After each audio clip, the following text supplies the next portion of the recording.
গত ভিডিওতে আমরা যেসব ভেরিয়েবল দেখেছিলাম, যেমন var এজ সমান একটা মান, তো এজ, প্রাইস, ইয়ার, তো এগুলোর মান, ভ্যালু বা এই ডাটাটা ছিল একই ধরনের, মানে সবগুলোই ছিল নাম্বার বা সংখ্যা। তো এগুলোকে আর কি নিউম্যারিক বা নাম্বার টাইপের ভ্যারিয়েবল বলে, যেহেতু সব মানগুলি ছিল আর কি সংখ্যা, এজন্য এগুলোকে নাম্বার টাইপের বা নিউম্যারিক টাইপের ভ্যারিয়েবল বলে। আমি এখানে লিখে দিলাম যে নাম্বার। তো দুনিয়ার সব কিছুকে কিন্তু সংখ্যা দিয়ে প্রকাশ করতে পারবে না, মানে সব ভ্যারিয়েবলের টাইপ নাম্বার হবে না। যেমন বয়স, প্রাইস, সাল, এসব তো সংখ্যা দিয়ে প্রকাশ করা যায়, কিন্তু যদি কেউ নাম, অ্যাড্রেস বা দেশের নাম জানতে চায়, তাহলে তো আর সংখ্যা দিয়ে প্রকাশ করা যাবে না। যেমন আমি এখানে যদি লিখি যে ভার নেম, মানে তোমার নাম কি, যে রহিম, এভাবে লিখলাম। লেখার পরে আমি যদি এটা কনসোল লক করি, কনসোলে দেখার চেষ্টা করি যে নামটা, এবং এখানে এই নোড 03 ফাইলটার নাম লিখে এন্টার দিই, তাহলে একটা সমস্যা হয়ে গেছে। সমস্যাটা কি? এখানে বলতেছে রহিম ইজ নট ডিফাইন্ড, মানে রহিমটা ডিফাইন করা নেই। মানে এখানে কি হয়েছে, মানে এভাবে যদি আপনি অক্ষর দিয়ে কিছু লেখেন, তাহলে সব প্রোগ্রামিং ল্যাঙ্গুয়েজে ধরে নেয় যে আপনি কোনো ভ্যারিয়েবলের নাম লিখছেন। মানে এটা আর কি যা করতেছে সেটা হলো রহিম নামে কোনো ভ্যারিয়েবল এই ফাইলে খুঁজতেছে, যে রহিম নামে কোনো ভ্যারিয়েবল ডিক্লেয়ার করা আছে নাকি। যখন দেখছে যে না, নাই, তখন আর কি বলতেছে রহিম ইজ নট ডিফাইন্ড।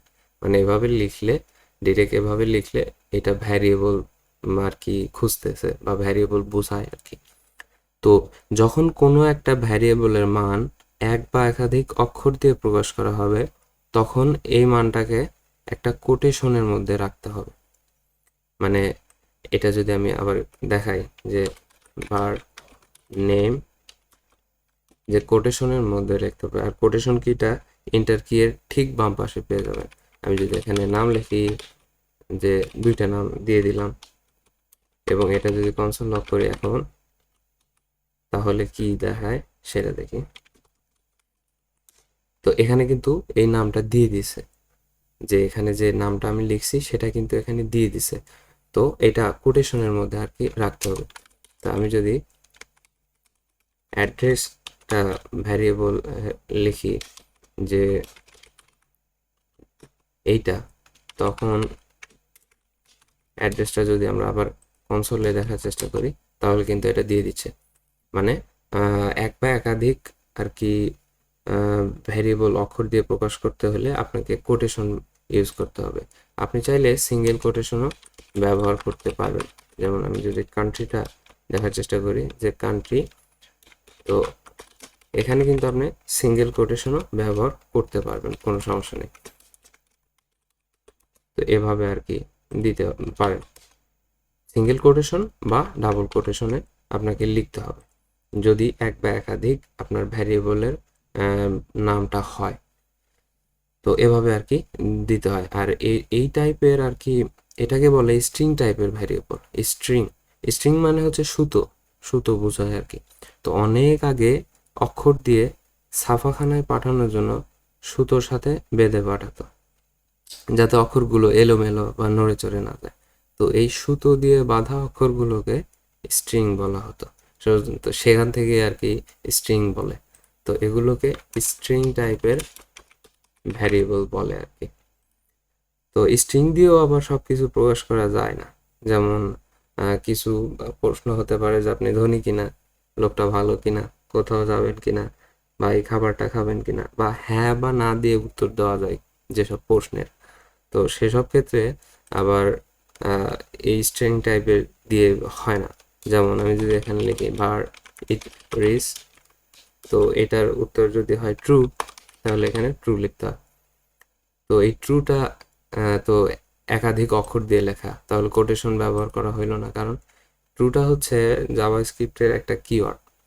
মানে প্রত্যেক প্রোগ্রামিং ল্যাঙ্গুয়েজেরই কিছু রিজার্ভ ওয়ার্ড থাকে, সেগুলোকে আর কি এভাবেই লিখতে হয়, এলোমেলো বা এদিক সেদিক করে লেখার সুযোগ নেই।